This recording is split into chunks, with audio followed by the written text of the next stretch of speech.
நான் திலகரசன் திருவள்ளூர் பாராளுமன்ற தொகுதியின் பாரதிய ஜனதா கட்சியின் வெற்றி வேட்பாளர் அண்ணன் பொன் பாலகணபதி அவர்கள் திருவள்ளூர் மக்களுக்கு தெரிவிக்கிறது என்னவென்றால், நம்மளோட பாராளுமன்ற தொகுதிக்கு உட்பட்ட பகுதியில மக்கள் கோரிக்கைகளை நிறைவேற்றவும், மக்கள் தங்களோட குறைகளை ஒரு எம்பிட்ட தெரிவிக்கிறதுக்கு ஒரு அலுவலகமே இல்லை. கடந்த 10 வருஷம் அதிமுக ஆட்சியில அவங்களோட வேட்பாளர் வெற்றி பெற்று எம்பியா இருந்தாரு. அடுத்த ஒரு 5 வருஷம் காங்கிரஸோட ஜெயிச்சு அவரும் எம்பியா இருந்தாரு. அவங்க யாருமே ஒரு அலுவலகத்துல திறக்கல. இதுல என்ன தெரியுதுன்னா, பேசிக்கா இருக்கிறது ஒரு எம்பி ஜெயிச்சாருன்னா மக்கள் குறைகளை நிறைவேற்ற ஒரு அலுவலகம்.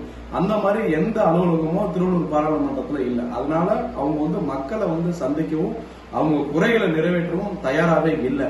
எங்களோட வெற்றி வேட்பாளர் அண்ணன் பொன் பாலகணபதி அவர்கள் பாரத பிரதமர் அவர்களின் ஆசை பெற்ற வேட்பாளர், அண்ணன் அண்ணாமலை அவர்களின் ஆசை பெற்ற வேட்பாளர், மருத்துவர் ஐயா அவர்களின் ஆசை பெற்ற வேட்பாளர், மருத்துவர் ஐயா சின்னையா அவர்களின் ஆசை பெற்ற வேட்பாளர், டிடி வேணன் ஆசை பெற்ற வேட்பாளர், முன்னாள் முதலமைச்சர் ஓபிஎஸ் அவர்களின் ஆசை பெற்ற வேட்பாளர் பொன் பாலகணபதி அவர்கள் தெரிவிப்பதுன்னா, முதல்ல நான் ஜெயிச்சு வந்தோம்னா ஒரு அலுவலகத்தை திருவள்ளூர் பாராளுமன்றத்துல கட்டி தருவேன், மக்களை சந்திக்கிறதுக்கு நான் தயாரா இருக்கேன் அப்படின்றத சொல்ல வர்றாரு. இதனால நீங்க முதல்ல பாரத பிரதமரிடம் அவர்கள் ஊழலற்ற ஆட்சி அமைக்கவும், தாமரை சின்னத்தில் வாக்களித்து பெருவாரியான வாக்கு வித்தியாசத்தில் அண்ணன் பொன் பாலகணபதி அவர்களை வெற்றி பெற வைக்கும் என அன்புடன் கேட்டு விடைபெறுகிறேன். நன்றி, வணக்கம்.